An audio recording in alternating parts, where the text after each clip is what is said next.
مالک و مولا کی حمد و ثنا کے بعد کہ جس مالک نے ہم سب کو اپنا پاک کلام عطا فرمایا، لاکھوں کروڑوں درود و سلام اس پاک طاہر مطہر ہستی پہ کہ جس نے اس پاک کلام پر عمل کر کے دکھایا۔ رحمت و مغفرت کی دعا ان پاک باز ہستیوں کے لیے جو رسول اللہ صلی اللہ علیہ وسلم کے مبارک راستے پہ چلے، پوری انسانیت کے لیے امن، ایمان اور ہدایت کی دعا کے بعد سورہ لقمان سے پچھلے خطبہ جمعہ میں بھی ہم نے سیدنا لقمان کی اپنے بیٹے کو نصیحتوں کے حوالے سے گفتگو کی تھی۔ اسی کا اگلا حصہ جو اور نصیحتیں کی ان پر انشاءاللہ آج ہم بات کریں گے۔ وہی بات جو میں نے پچھلے خطبہ جمعہ میں شروع میں کہی تھی، جہاں اولاد کی کھانے پینے کا خیال رکھنا ہے، جہاں اپنے بچوں کی ضروریات کا خیال رکھنا ہے، ان کی سب سے بڑی ضرورت دین ہے۔ اگر آپ ان کو دین کی تربیت دے جائیں گے، ان کی زندگیاں بھی روشن ہو جائیں گی اور آپ کے لیے بھی ایک عظیم اجر کا باعث بن جائیں گے۔ آج جو ہم نے آیات پڑھی ان میں اللہ تعالیٰ فرماتے ہیں کہ لقمان نے اپنے بیٹے سے کہا، یا بنی اقم الصلاۃ، بیٹا نماز کو قائم کرنا، نماز پڑھنا، وَأْمُرْ بِالْمَعْرُوفِ، نیکی کا حکم دینا، پھیلانا پیغام، وَانْہَ عَنِ الْمُنْکَرِ، اور لوگوں کو برائی سے روکنا، وَاصْبِرْ عَلَى مَا أَصَابَكَ، اور نیکی کا حکم دیتے ہوئے، برائی سے منع کرتے ہوئے، نماز پڑھتے ہوئے اگر کوئی آزمائش آئے، لوگوں کی طرف سے باتیں سننی پڑیں تو صبر کرنا۔ ان ذالک من عزم الامور، یہ بڑے عظمت والا کام ہے، عظمت والا معاملہ ہے بڑا۔ ولا تصعر خدک للناس، گردن ٹیڑھی کر کے، منہ پھلا کر کے لوگوں سے بات نہ کرنا۔ ولا تمشی فی الارض مرحا، زمین میں اکڑ کر کے نہ چلنا۔ ان اللہ لا یحب، یقیناً اللہ محبت نہیں کرتے، پسند نہیں کرتے، کل مختال فخور، تکبر کرنے والے کو بھی اور اپنی بڑائی بیان کرنے والے کو بھی اللہ پسند نہیں کرتے۔ وقصد فی مشیک، اپنی چال میں میانہ روی اختیار کرنا۔ وغضض من صوتک، اپنی آواز کو نرم رکھنا، پست رکھنا۔ ان انکر الاصوات، یقیناً بری آوازوں میں سے لصوت الحمیر، لصوت الحمیر، گدھے کی آواز ہے۔ یہ تھی لقمان کی اپنے بیٹے کو نصیحتیں کہ بیٹا اپنی زندگی میں سب سے پہلی چیز جو آج کے سبق میں ہے وہ تھی اقم الصلاۃ، نماز کا قائم کرنا، نماز پڑھنا۔ یہ لقمان اپنے بیٹے کو کہہ رہے ہیں، اور آقا علیہ الصلوۃ والسلام نے بھی یہی کہا اپنی امت کو۔ 7 سال کے بچے ہو جائیں تو مسجد میں لاؤ، 10 سال کے ہو جائیں اب نہیں آ رہے تو اب مارو بھی انہیں، اگر مارنا بھی پڑ جائے تو مارو کہ انہیں نمازی بنانا ہے۔ اور یہی آنکھوں کی ٹھنڈک ہے رسول اللہ صلی اللہ علیہ وسلم کی۔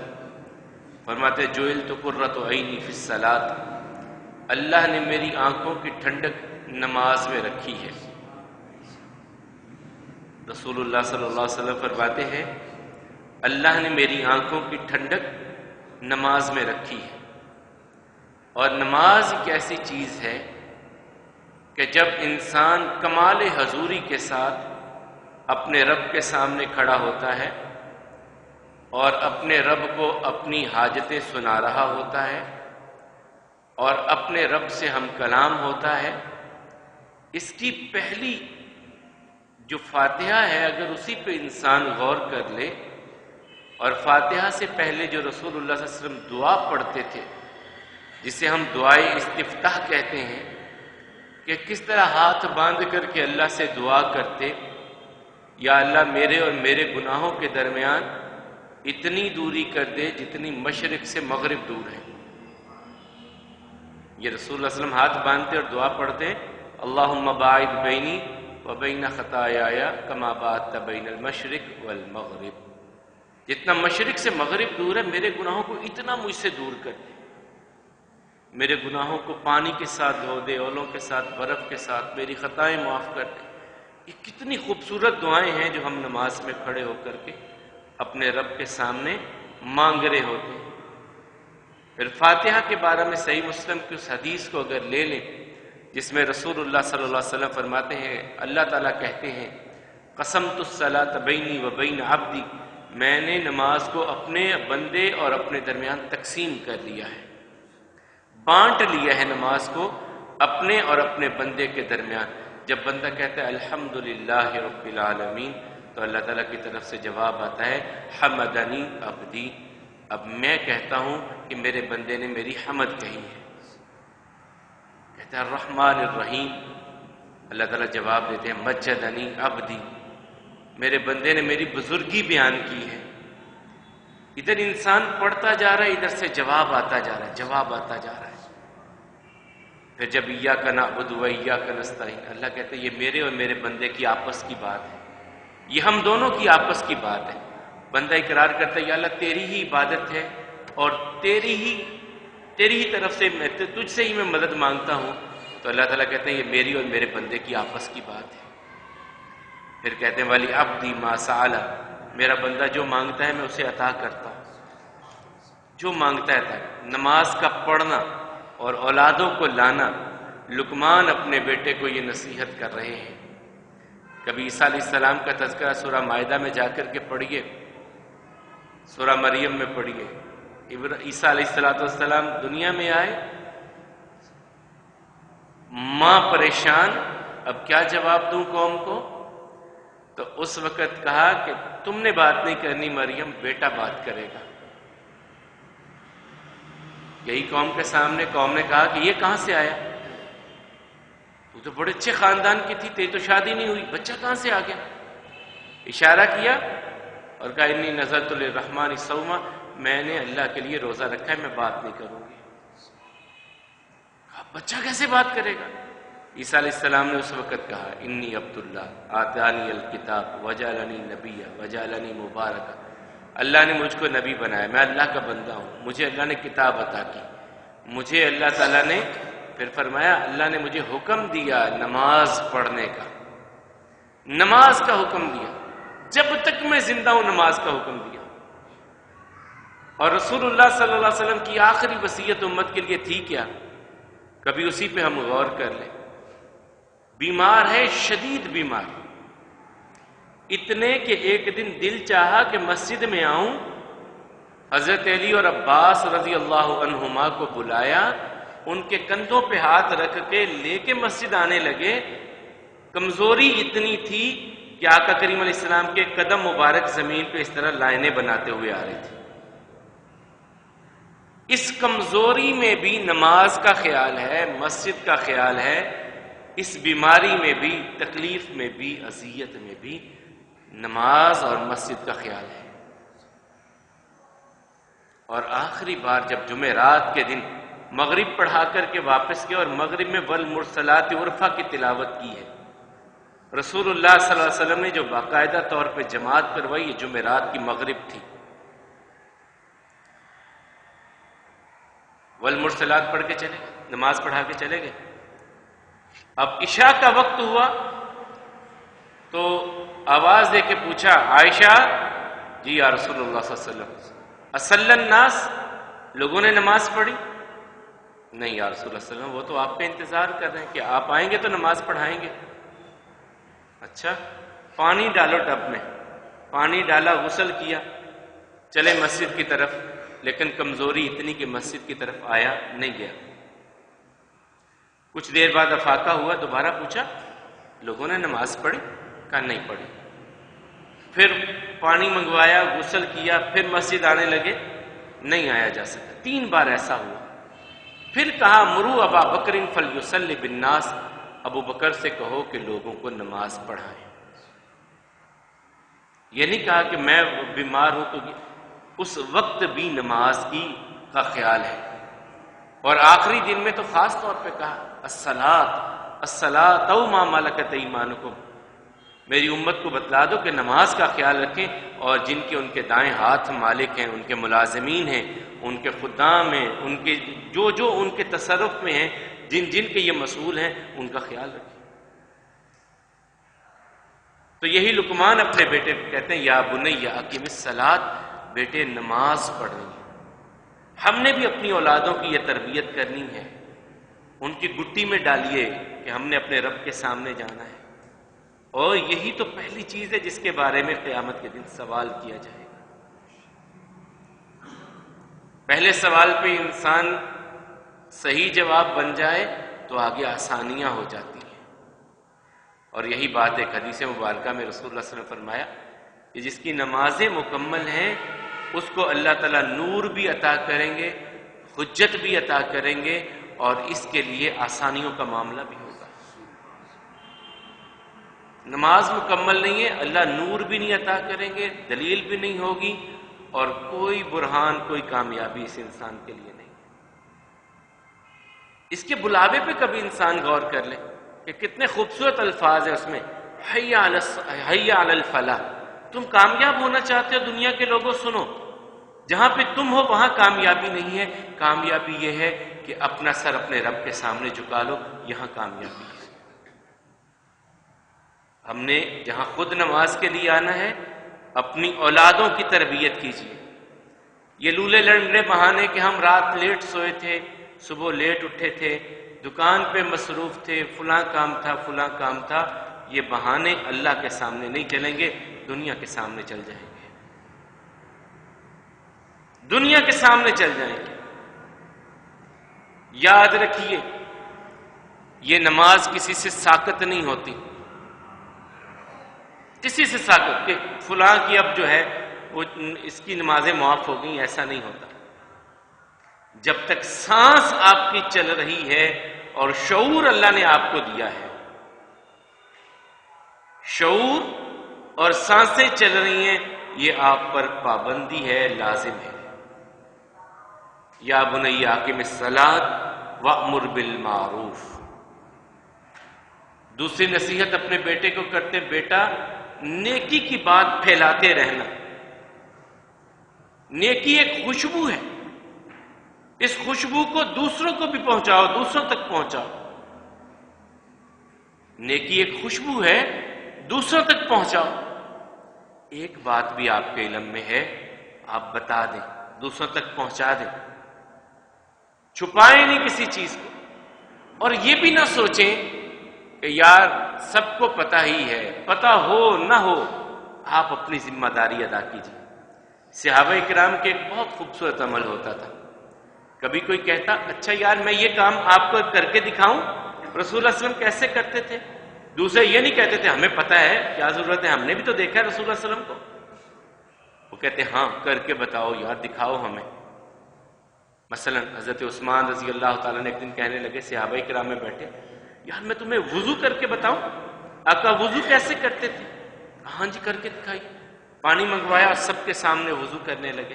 کسی نے یہ نہیں کہا تو ہم نے بھی دیکھا رسول اللہ صلی اللہ علیہ وسلم کو وضو کرتے، نہیں، وہ اپنی اصلاح چاہتے تھے، کہیں ہم سے کمی کوتاہی ہوتی ہو تو ہمیں پتہ چل جائے۔ نماز پڑھ کے بتاؤں آقا کیسے نماز پڑھتے تھے؟ جی پڑھ کے دکھائیے۔ میں تمہیں بتاؤں رسول اللہ صلی اللہ علیہ وسلم یہ کام کیسے کرتے؟ وہ ایک دوسرے کو سیکھتے سکھاتے تھے، اور آگے سے کوئی یہ نہیں کہتا تھا مجھے پتہ ہے سارا، یہ کبھی کوئی نہیں کہتا تھا۔ تو بتانے کی کوشش کیجیے، اگر کسی بات کو کی خبر آپ کو ہے تو اگلے تک پہنچائیے۔ وَأْمُرْ بِالْمَعْرُوفِ، نیکی کا حکم دیجیے، وَانْہَ عَنِ الْمُنْکَرِ، اور برائی سے منع کیجیے۔ ہمارے سامنے برائی ہو رہی ہوتی ہے، ہم کہتے ہیں یار ہمیں کیا ضرورت پڑی ہے برا بننے کی، استغفر اللہ، ہمیں کیا ضرورت پڑی ہے برا بننے کی؟ اللہ کے بندو، برا نہیں بنتا انسان، برائی سے روک کر کے آپ اس بھائی کا بھلا کر رہے ہیں۔ آپ جس کو برائی سے منع کریں گے آپ اس کی خیر خواہی کر رہے ہیں۔ ابھی آپ دیکھیں دن کے وقت گلی سڑک پہ سے کوئی موٹر سائیکل گزر رہا ہو، اس کا سٹینڈ نیچے ہو، تو کیا کریں گے آپ؟ کہیں گے یار جاتا ہے جانے تو ہمیں کیا، آواز دے کے کہیں بھائی سٹینڈ اٹھا لو، کیوں؟ کہیں گر نہ جائے۔ لائٹ چل رہی ہے، اسے اشارہ کر کے کہتے ہیں بھائی بند کر لو، دن کے وقت چلائی ہوئی ہے، اس کا بھلا چاہ رہے ہیں نا ہم، تو یہ دنیا کا بھلا ہے، آپ آخرت کا بھلا کیوں نہیں کسی کا چاہتے؟ آپ کسی کی آخرت کیوں نہیں سنوارنا چاہتے؟ آپ کے دل میں یہ تڑپ کیوں نہیں آتی کہ میرے بھائی کی آخرت بن جائے؟ جہاں میں اللہ کی جنت کا متمنی ہوں اور اللہ کی رحمت چاہتا ہوں، میرا بھائی بھی اللہ کی رحمت کا حقدار بن جائے، میری بہن بھی اللہ کی رحمت کی حقدار بن جائے، میرے بیٹے بھی اللہ کی رحمت کے حقدار بن جائیں، میرے خاندان کے لوگ اللہ کی رحمت کے حقدار بن جائیں، ان تک کیوں نہیں آپ پہنچاتے؟ رسول اللہ صلی اللہ علیہ وسلم فرماتے ہیں، میں نے غالباً پچھلے جمعے بھی حدیث مبارکہ سنائی تھی، کہ وقت آئے گا کہ تم نیکی کا حکم نہیں دو گے، برائی سے روکو گے نہیں، پھر تم لمبی لمبی دعائیں بھی کرو گے، اللہ تمہاری دعاؤں کو قبول نہیں کریں گے۔ تم دعائیں کرو گے اللہ تعالیٰ سے، لیکن اللہ تعالیٰ دعا قبول نہیں کریں گے، کیوں؟ کہ تم نیکی کا کسی کو کہتے نہیں ہو، برائی سے کسی کو روکتے ہی نہیں۔ اور آپ کو بہترین امت تو اسی لیے کہا گیا تھا نا، کنتم خیر امت اخرجت للناس، تم بہترین امت جو لوگوں کے لیے نکالی گئی ہے۔ تأمرون بالمعروف، تم نیکی کا حکم دیتے ہو، تنہون عن المنکر، تم برائی سے لوگوں کو روکتے ہو، منع کرتے ہو۔ ہاں، برائی سے روکنے میں، نیکی کا حکم دینے میں طریقہ سلیقہ آپ کا اچھا ہونا چاہیے۔ خوبصورت انداز میں اللہ کے رسول صلی اللہ علیہ وسلم کے پاس ایک نوجوان آیا تھا، باتیں سن کے بڑا خوش ہوا، یا رسول اللہ صلی اللہ علیہ وسلم آپ کی باتیں بہت اچھی ہیں، میں مسلمان ہو جاتا ہوں لیکن یہ گناہ میں نہیں چھوڑ سکتا۔ تو رسول اللہ صلی اللہ علیہ وسلم نے ڈانٹ دیا تھا اسے؟ نہیں ڈانٹا، اپنے پاس بٹھایا، پاس بلایا، بٹھایا اپنے پاس۔ لوگوں نے کہا کیسی بات کرتا ہے تو، زنا کے بارے میں کہہ رہا ہے کہ زنا نہیں چھوڑ سکتا، باقی سارے گناہ چھوڑ دوں گا۔ اپنے پاس بٹھا کر کے رسول اللہ صلی اللہ علیہ وسلم نے سمجھایا پیار سے، اسے اچھے طریقے سے سمجھایا، وہ سمجھ گیا۔ پھر اس کے لیے دعا بھی کی، یا اللہ اس کے دل کو پاک کر دے، اس کے سینے کو پاک کر دے۔ تو بات اچھے طریقے سے، آپ نیکی کا حکم دیں لوگوں کو اچھے طریقے سے، برائی سے منع کریں اچھے طریقے سے، ڈنڈا نہیں لے کر کے کسی کے پیچھے پڑنا، پیار سے دعوت دے دیں، جو اللہ تعالیٰ نے کہا فذکر انما انت مذکر لست علیہم بمسیطر۔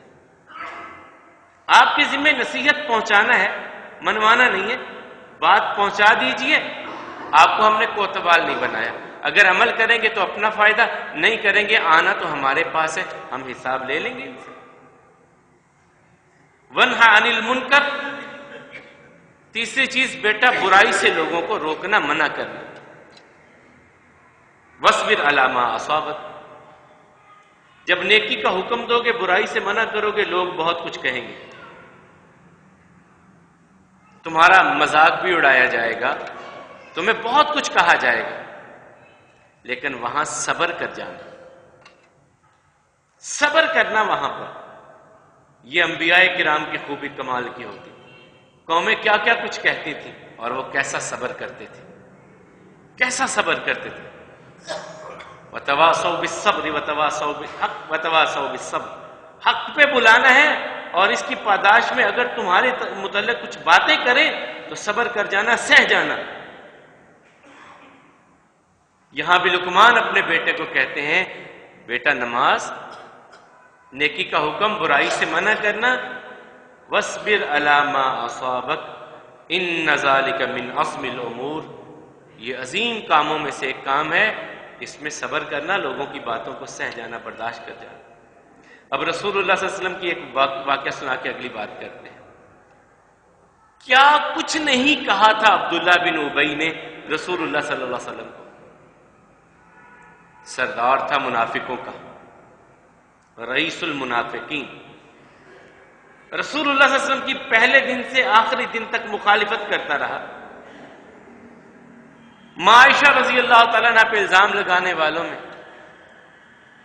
لیکن اللہ کے رسول صلی اللہ علیہ وسلم نے جب اس کے اپنے بیٹے نے کہا کہ یا رسول اللہ علیہ وسلم اگر آپ نے یہ فیصلہ کیا ہے میرے باپ کو قتل کروانے کا، کسی کو نہ کہیے، مجھ کو کہیے، آپ کے حکم پر میں اپنے باپ کو بھی قربان کر دوں گا. تو آقا علیہ السلام نے کیا کہا تھا؟ میں قطعاً ایسا نہیں چاہتا کہ کل لوگ یہ کہیں کہ محمد صلی اللہ علیہ وسلم اپنے نام لیواؤں کو قتل کرواتے ہیں. میں ایسا نہیں چاہتا. اور صبر کی انتہا کیا تھی کہ جب مر گیا تو بیٹے نے آ کے اطلاع دی کہ میرا باپ مر گیا ہے. کہا چلیے جنازہ پڑھا دیجئے. یہ نہیں کہا کہ وہ بندہ مرا جو میری بیوی پہ الزام لگاتا تھا، میرے متعلق یہ باتیں کرتا تھا، میں جاؤں جنازہ پڑھانے. اندر گئے، ایک کرتا لائے اور لا کر کے دے دیا، بیٹا لے جا اپنے باپ کو کفن میں میرا یہ کرتا پہنا دینا. اپنے باپ کو کفن میں یہ میرا کرتا پہنا دینا. اب جب جنازے کے لیے جانے لگے تو عمر فاروق رضی اللہ تعالیٰ نے روک لیا. یا رسول اللہ صلی اللہ علیہ وسلم کس کا جنازہ پڑھانے جا رہے ہیں آپ جو ایسا ایسا ایسا ایسا ہے؟ فرمایا عمر، اللہ نے مجھ کو اجازت دی ہے، ان تستغفر لہم او لا تستغفر لہم، ان تستغفر لہم 70 مرہ، کہ آپ استغفار کریں نہ کریں آپ کی مرضی ہے. میں نے جانا ہے، میں نے اس کے لیے استغفار کرنا ہے. گئے، جنازہ بھی پڑھایا، قبر میں بھی اترے رسول اللہ صلی اللہ علیہ وسلم. تو یہ ہے وَاصْبِرْ عَلَىٰ مَا أَصَابَكَ إِنَّ ذَلِكَ مِنْ عَزْمِ الْأُمُورِ. یہ عظمت والا کام ہے. پھر لقمان اپنے بیٹوں کو کہتے ہیں وَلَا تُصَعِّرْ خَدَّكَ لِلنَّاسِ، لوگوں کے ساتھ گردن ٹیڑھی کر کے بات نہ کرنا. جسے ہم کہتے ہیں نا گردن میں سریا، یہ گردن ٹیڑھی کر کے بات نہ بیٹا کسی کے ساتھ کرنا. یا ایک بندہ آپ سے بات کر رہا ہے تو آپ اس کی بات کو توجہ نہیں دیتے، دوسری طرف دھیان کر لیتے ہیں. لقمان اپنے بیٹے کو کہتے بیٹا کبھی ایسا نہیں کرنا تم نے. وَلَا تُصَعِّرْ خَدَّكَ لِلنَّاسِ. اللہ کے رسول صلی اللہ علیہ وسلم جب بھی کسی سے بات کرتے تو فیس ٹو فیس بات کرتے، چھوٹا ہوتا یا بڑا ہوتا، کوئی امیر ہوتا یا غریب ہوتا. کبھی کسی کو یہ احساس نہیں ہوتا تھا کہ میں رسول اللہ صلی اللہ علیہ وسلم کی محفل میں جاؤں گا تو وہاں پتہ نہیں میرے ساتھ کیسا رویہ رکھے. یا کسی کو یہ احساس نہیں ہوتا تھا کہ وہاں بڑے بڑے امیر لوگ بیٹھے ہوں گے تو میں جا کے بیٹھوں گا تو پتہ نہیں رسول اللہ صلی اللہ علیہ وسلم مجھے ڈانٹ ہی نہ دے. ایسا قطعاً نہیں ہوتا. جو جاتا تو ایسے ہی محسوس کرتا جس طرح رسول اللہ صلی اللہ علیہ وسلم سب سے زیادہ مجھ سے پیار کرتے ہیں. جو محفل میں آ کے بیٹھتا تھا آقا کی، اس کے دل میں یہی ہوتا تھا کہ سب سے زیادہ محبت مجھ سے رسول اللہ صلی اللہ علیہ وسلم کرتے ہیں، سب سے زیادہ پیار مجھ سے کرتے ہیں. کبھی امیری غریبی یہ تفریق آئی نہیں اس محفل میں. تو یہی لقمان کہتے ہیں وَلَا تُصَعِّرْ خَدَّكَ لِلنَّاسِ. بیٹے اپنی گالوں کو پھلانا نہیں ہے لوگوں کے لیے. منہ بنا کے کسی سے بات نہیں کرنی، اکڑ کر کے کسی سے بات نہیں کرنی تو نے. وَلَا تَمْشِ فِي الْأَرْضِ مَرَحًا. اور جب چلنا ہے نا، آنا جانا پڑتا ہے، کہیں جانا آنا ہو تو اکڑ کے نہیں چلنا، اکڑ کر کے نہیں چلنا. یہ دو جگہ پہ قرآن کریم میں اللہ تعالیٰ نے بات کی ہے. ایک سورہ بنی اسرائیل میں بھی یہ بات کہی ہے اور ایک یہاں ہے. وہاں اللہ تعالیٰ سورہ بنی اسرائیل کی 37 نمبر آیت میں کہتے ہیں کہ تم اکڑ کر کے چلتے ہو تو تم زمین کو پھاڑ دو گے. ایسا نہیں ہونے والا. وَلَن تَبْلُغَ الْجِبَالَ طُولًا. نہ تمہارا قد کاٹ اتنا ہو جائے گا کہ تم پہاڑوں جیسے ہو جاؤ. اکڑ کر کے چلو گے تو اکڑ کر کے چلو گے، تمہارا قد کاٹ نہیں بڑھنا، لوگوں میں عزت نہیں بڑھ جانی. عزت کس میں ہے؟ یہ سورہ فرقان میں اللہ تعالیٰ نے پھر کہا وَعِبَادُ الرَّحْمَٰنِ الَّذِينَ يَمْشُونَ عَلَى الْأَرْضِ حَوْنًا. کہ میرے جو بندے، اللہ کہتے ہیں جو میرے بندے ہیں، رحمان کے بندے ہیں، وہ جب زمین پہ چلتے ہیں تو بڑی عاجزی کے ساتھ چلتے ہیں. انکساری کے ساتھ چلتے ہیں. یہی بات لقمان اپنے بیٹے کو کہہ رہے ہیں وَلَا تَمْشِ فِي الْأَرْضِ مَرَحًا، زمین میں اکڑ کر کے نہیں چلنا.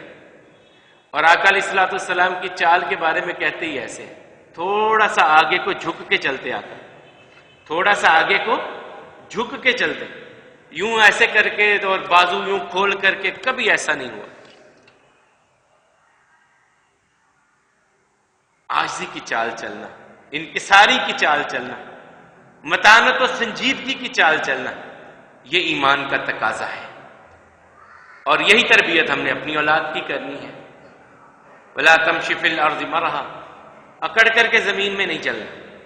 إِنَّ اللَّهَ لَا يُحِبُّ كُلَّ مُخْتَالٍ فَخُورٍ. لقمان کہتے ہیں بیٹا اللہ تعالیٰ اس بندے کو پسند ہی نہیں کرتے، اس بندے سے پیار کرتے ہی نہیں ہیں جو بندہ کل مختال، جو اکڑ کے تکبر سے چلتا ہے، اللہ اس سے پیار نہیں کرتے. فخور، جو بندہ اپنی ڈینگیں مارتا رہتا، میں نے ایسے کر دیا، میں نے یہ کیا، میں نے یہ کیا، میں ایسا میں ایسا میں ایسا. لقمان کہتے ہیں بیٹا اللہ اس بندے کو بھی پسند نہیں کرتے. میں نے ایسا کر دیا، میں نے ایسا کر دیا، اس کی میں ختم ہی نہیں ہوتی. ان اللہ لا يحب كل مختال فخور. اللہ تعالیٰ تکبر کرنے والے کو، اپنے گھمنڈ میں رہنے والے کو اللہ پسند نہیں کرتے. پھر کہنے لگے بیٹا ایک اور چیز بھی کرنا، وقصد فی مشی، چال تمہاری درمیانہ ہونی چاہیے، درمیانی چال. یہیں پہ رسول اللہ علیہ وسلم کی وہ بات یاد آئی.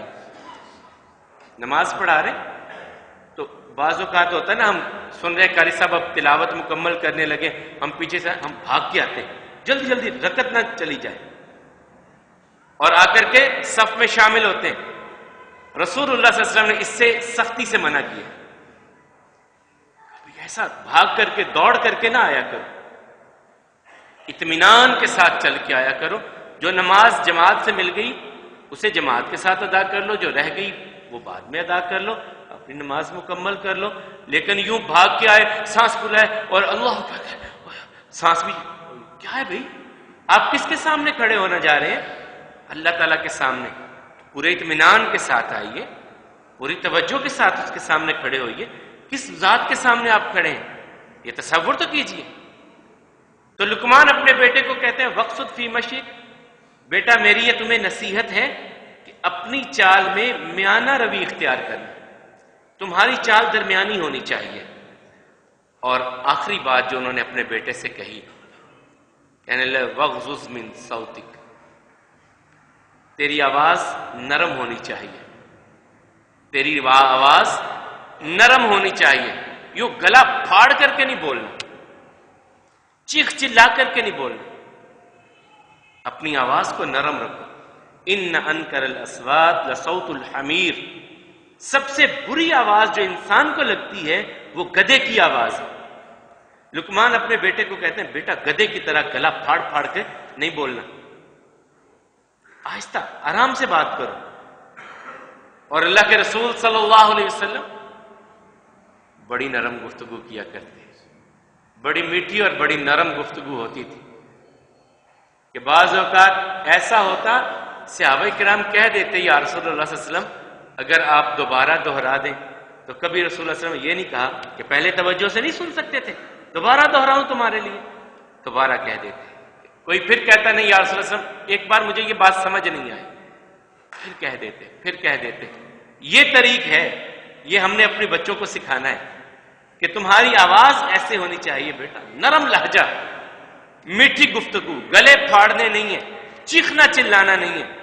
اللہ کے رسول صلی اللہ علیہ وسلم نے کبھی چیخنے کے انداز میں بات کبھی نہیں کی پوری زندگی میں. 63 سالہ حیات طیبہ میں کبھی گلا پھاڑ کے بات نہیں کی رسول اللہ صلی اللہ علیہ وسلم.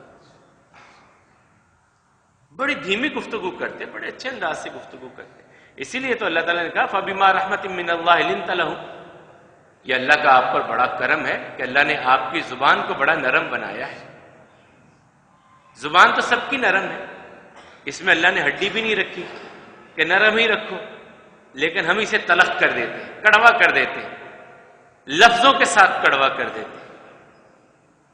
تو لقمان کہتے ہیں وغضض من صوتک، اپنی آواز کو پست رکھو، نرم رکھو۔ اور یہ تو ایک بار رسول اللہ صلی اللہ علیہ وسلم مسجد میں آئے تو ابو بکر بڑی آہستہ قرآن پڑھ، عمر ذرا اونچی، کہا تم اپنی آواز کو نیچا کرو، نیچے کر لو اپنی آواز، نرم رکھو اپنی آواز، دوسروں کے لیے پریشانی نہ بنا۔ تو محترم حضرات، اب میں ایک خلاصہ آپ کے سامنے رکھوں گا، وقت اپنے اختتام کی طرف جا رہا ہے۔ ہم نے پچھلے جمعہ میں اور اس جمعہ میں جو گفتگو کی وہ سورہ لقمان کے ایک رکوع کے حوالے سے تھی۔ لقمان وہ ہیں کہ جنہیں اللہ نے حکمت عطا کی۔ اللہ تعالیٰ کہتے ہیں میں نے لقمان کو حکمت دی، اور حکمت میں وہ سب سے بڑی چیز انہوں نے جو سیکھی وہ اپنے رب کا شکر گزاری تھی۔ لقمان نے جو حکمت میں سب سے بڑی چیز سیکھی وہ اپنے رب کی شکر گزاری تھی۔ وَلَقَدْ آتَيْنَا لُقْمَانَ الْحِكْمَةَ أَنِ اشْكُرْ لِلَّهِ، ہم نے لقمان کو حکمت سکھائی اور اس نے اسے بتایا کہ اللہ کا شکر ادا کرو۔ وَمَن يَشْكُرْ فَإِنَّمَا يَشْكُرُ لِنَفْسِهِ، جو اللہ کا شکر ادا کرے گا وہ اپنے لیے اللہ کا شکر ادا کرے گا۔ کیوں؟ بھئی اللہ کا اقتدار تو لازوال ہے، ہم شکر ادا کریں نہ کریں وہ بے مثل و بے مثال ہے، ہم شکر ادا کریں گے اپنے لیے۔ کیوں؟ اللہ تعالیٰ کا اعلان ہے اور وعدہ ہے اللہ تعالیٰ کا، لَإِن شَكَرْتُمْ لَأَزِيدَنَّكُمْ، تم شکر ادا کرو میں نعمتیں اور عطا کر دوں گا۔ آپ لوگ چاہتے ہیں کہ اللہ کی نعمتیں اور ہمیں ملیں تو پہلی نعمتوں کا شکر ادا کیجئے، اللہ نعمتیں اور عطا کر دیں گے۔ یہ اللہ کا وعدہ ہے اور اللہ کے وعدے سچے ہیں۔ وَمَن كَفَرَ فَإِنَّ اللَّهَ غَنِيٌّ حَمِيدٌ، جو کوئی اللہ کی ناشکری کرے گا تو اللہ بے نیاز ہے، اللہ کو کیا پرواہ کسی کی۔ وَإِذْ قَالَ لُقْمَانُ لِابْنِهِ وَهُوَ يَعِظُهُ يَا بُنَيَّ لَا تُشْرِكْ بِاللَّهِ إِنَّ الشِّرْكَ لَظُلْمٌ عَظِيمٌ۔ لقمان اپنے بیٹے کو سمجھا رہے ہیں، تربیت کر رہے ہیں اپنے بیٹے کی، اور پہلی چیز جو اپنے بیٹے کو سکھا رہے ہیں وہ کہہ رہے ہیں یا بنی لا تشرک باللہ، بیٹا اللہ کے ساتھ کسی کو شریک نہ بنانا۔ یہ عقیدے کی تربیت کر رہے ہیں اپنے بیٹے کی لقمان، لا تشرک باللہ ان الشرک لظلم عظیم، عظیم ترین ظلم جو ہے وہ شرک ہے، اللہ کے ساتھ کسی کو ملا دینا، اللہ کا ایسوسیٹ پارٹنر بنا دینا، یہ عظیم ترین ظلم ہے، اور یہ لقمان اپنے بیٹے کو سکھا رہے ہیں۔ پھر اللہ تعالیٰ اپنی ایک بات اس میں رکھتے ہیں، وَوَصَّيْنَا الْإِنسَانَ بِوَالِدَيْهِ، ہم نے انسان کو وصیت کی ہے کہ اپنے ماں باپ کے ساتھ اچھا سلوک کرنا۔ حملتہ امہ وہنا علی وہن، ماں نے اسے بڑی تکلیفوں کے ساتھ سنبھالا ہے اپنے پیٹ میں بھی اور بعد میں بھی، 2 سال تک اسے دودھ پلاتی رہی۔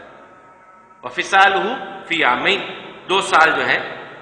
ان اشکر لی ولوالدیک، ہم نے انسان کو یہ وصیت کی ہے، اللہ تعالیٰ کہتے ہیں ہم نے انسان کو یہ وصیت کی ہے کہ ہماری بھی شکر گزاری کرو اور ماں باپ کے بھی شکر گزار رہ کر کے زندگی گزارو، اپنے والدین کے شکر گزار بن جاؤ۔ اللہ تعالیٰ کہتے ہیں میں انسانوں تمہیں وصیت کرتا ہوں اس چیز کی۔ اور پھر فرمایا کہ ہاں اگر ماں باپ آپ لوگوں کو دین کے برخلاف لے کے جانا چاہیں تو دنیا کے لحاظ سے ان کا خیال رکھو، وہاں ان کی یہ بات تسلیم نہیں کی جائے گی۔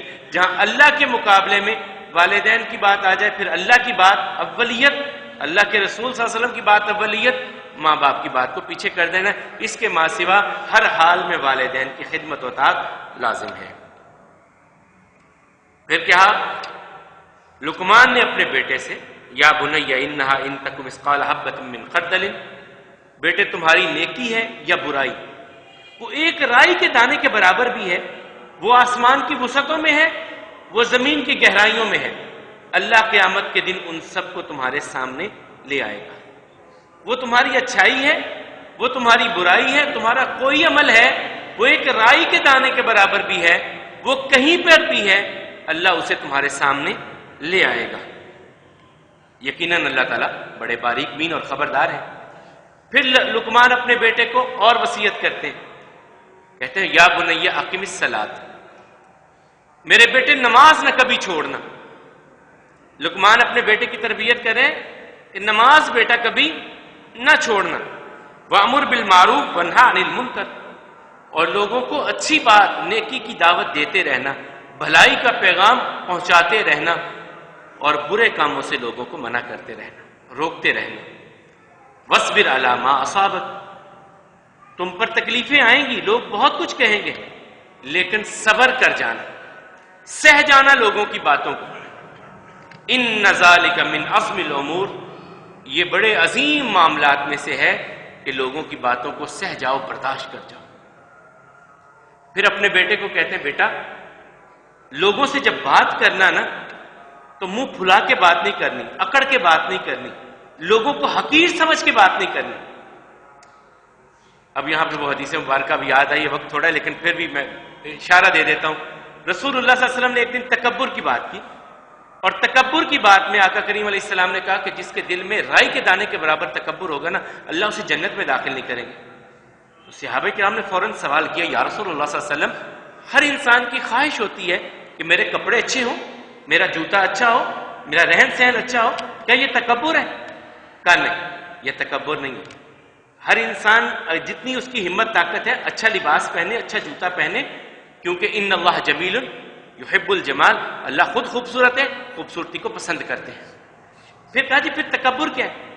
تو رسول اللہ صلی اللہ علیہ وسلم نے فرمایا اپنے آپ کو برتر سمجھنا، دوسروں کو حقیر سمجھنا، یہ تکبر ہے۔ تو لقمان اپنے بیٹے کو کہتے ہیں بیٹا کبھی کسی سے ایسے گفتگو نہیں کرنی کہ میں بڑا اور یہ چھوٹے، منہ پھلا کر کے ایسے یہ کون آگے، کیسے آگے نہیں، بلا تو خدک للناس، لوگوں کے لیے گالے پھلا کر کے تکبرانہ انداز میں گفتگو نہیں کرنی۔ اور پھر اپنے بیٹے کو کہتے ہیں بیٹا جب چلنا پھرنا ہے نا زمین پہ، ولا تمشی فی الارض مرحا، زمین میں اکڑ کے نہیں چلنا کہ ہم تو بڑے پہلوان ہیں، ہماری چال ایسی ہے، ولا تمشی فی الارض مرحا، ایسے زمین میں تکبر کے ساتھ نہیں چلنا۔ اور کیسا چلنا ہے؟ شادی کا ان اللہ لا یحب کل مختال فخور، اللہ تکبر کرنے والے کو بھی پسند نہیں کرتے اور اپنی بڑائی بیان کرنے والے کو بھی اللہ پسند نہیں کرتے۔ پھر کہا بیٹا اپنی چال کو درمیانہ رکھنا، درمیانی چال چلنا، اور جب گفتگو کرنا وغضض من صوتک، اپنی آواز کو دھیما رکھنا، اونچی آواز سے بات نہیں کسی سے بھی کرنی، وہ چھوٹا سا بچہ ہی کیوں نہ ہو، وہ بڑے کیوں نہ ہو، چھوٹے کیوں نہ ہو، اپنی آواز کو دھیما رکھ کے بات کیجیے۔ لقمان کہتے ہیں بیٹا تم نے بات کرنی ہے تو دھیمی آواز میں، یقیناً سب سے بری آواز جو انسانی سماعتوں سے ٹکراتی ہے وہ گدھے کی آواز ہوتی ہے، اور وہ یوں گلا پھاڑتا ہے تو ہر بندہ ہی پریشان ہو جاتا ہے۔ ایسی گفتگو کسی سے، ایسے انداز میں کسی سے مخاطب نہیں ہونا۔ اللہ احکم الحاکمین آپ کو بھی توفیق عطا فرمائے، جو سنا ہے اپنی زندگیوں میں ہم لا سکیں، اپنی اولادوں کی زندگیوں میں لا سکیں۔ اولادیں آپ کی ذمہ داری ہیں، آپ کے بچے آپ کی ذمہ داری ہیں، جہاں ان کے لباس کا خیال رکھنا ہے، ان کی خوراک کا خیال رکھنا ہے، وہیں پہ ان کے عقیدے کا خیال رکھنا ہے، وہیں پہ ان کی تربیت کا خیال رکھنا ہے۔ تعلیم بہت ہو گئی، ہمارے معاشرے میں تربیت کا فقدان ہے، انتہا درجے کا فقدان ہے تربیت کا۔ وہ مسجدوں میں، وہ اسکولوں میں، کالجوں میں، یونیورسٹیوں میں، ہر جگہ پہ تربیت کا فقدان ہے۔ یہی وجہ ہے کہ جو جتنی عظیم درسگاہیں، کالجز، یونیورسٹیاں ہیں، وہ سب کی سب نشے سے بڑھتی جا رہی ہے کہ تربیت نہیں ہے۔ منشیات کی آماج گاہ ہماری یونیورسٹیاں بن گئی ہیں بھائی، کیوں؟ تربیت کا فقدان ہے، اور تربیت سب سے پہلے گھر سے ہوتی ہے۔ اور گھر میں جب آپ اپنے بچے کو کہیں گے کہ باہر کوئی آیا تو کہہ دو میں گھر پہ نہیں ہوں، اور جھوٹ سے آغاز کریں گے تو پھر آپ اپنے بچے کی تربیت نہیں کر سکیں گے۔ سچ سے اپنے بچوں کی زندگیوں میں روشنی لائیے، اپنے بچوں کو بتائیے بیٹا گفتگو کسی سے ایسے کرنی ہے، چلنا ایسے، سونا ایسے، جاگنا ایسے، کھانا ایسے کھانا ہے۔ آقا کریم علیہ الصلوۃ والسلام کی شادی ہوئی سیدہ ام سلمہ رضی اللہ تعالیٰ عنہا سے، ان کے ایک بیٹے تھے، وہ بھی ساتھ آگے۔ اب وہ آئے تو کھانا آیا رسول اللہ صلی اللہ علیہ وسلم کے سامنے، اب سامنے بچے کو بھی بٹھا لیا اور خود بھی کھانے لگے۔ اب بچے تھے، کبھی ادھر سے کھا رہے، ادھر سے، ادھر سے، ادھر سے، ادھر سے، تو رسول اللہ صلی اللہ علیہ وسلم تربیت کر رہے ہیں، نہیں بیٹا ایسے نہیں کھانا، چلیں کھانے پہ کبھی مستقل میں بات انشاءاللہ کسی جمعے میں کریں گے کہ کس طرح کھانا ہے، کیسے کھانا ہے، اپنے کس ہاتھ سے کھانا ہے، کتنی انگلیوں سے کھانا ہے، شروع کیسے کرنا ہے، اختتام کیسے کرنا ہے، رسول اللہ صلی اللہ علیہ وسلم یہ کیسے کرتے تھے. کبھی کسی جمعے میں تفصیل سے انشاءاللہ اس پہ بات کریں گے. اللہ احکم الحاکمین ہم سب کے حال پہ رحم فرمائے، ہم سب کی کمیوں کوتاہیوں سے درگزر فرمائے، ہم سب کی سستیوں کو دور فرمائے، اپنے دین پہ استقامت نصیب فرمائے، ہماری اولادوں کو ہماری آنکھوں کی ٹھنڈک بنائے. جن کی اولاد نہیں ہے اللہ انہیں نیک صالح اولاد عطا فرمائے. مقروضوں کو اللہ احکم الحاکمین اپنے فضل اپنی رحمت سے غنی کر دے اور قرضوں کے بوجھ سے انہیں نجات عطا فرما دے. ہم جو سب بیٹھے ہیں ہم سب کو حلال طیب اور وافر رزق اللہ تعالیٰ عطا فرمائے. اے مالک و مولا ہم سب کو وافر رزق عطا فرما، ہماری گفتگو کو نرم کر دے، ہمارے لہجوں کو نرم کر دے، ہمارے دلوں کو نفرتوں سے پاک کر دے. اے الہ العالمین ہم سب کی کمیوں کوتاہیوں سے درگزر فرما. الہ العالمین اپنے والدین کی خدمت کرنے والا ہم سب کو بنا. جن کے والدین نہیں ہیں اللہ ان کی والدین کی قبروں کو جنت کا باغیچہ بنا. اے مالک و مولا ان کی اگلی منزلیں آسان کر دے. جن کے موجود ہیں ان کی خدمت کی توفیق عطا فرما. یہ نعمتیں ہیں، ان نعمتوں کی قدر کی توفیق عطا فرما. اقول قولی ھذا والحمد للہ، استغفر اللہ لی ولکم ولسائر المسلمین.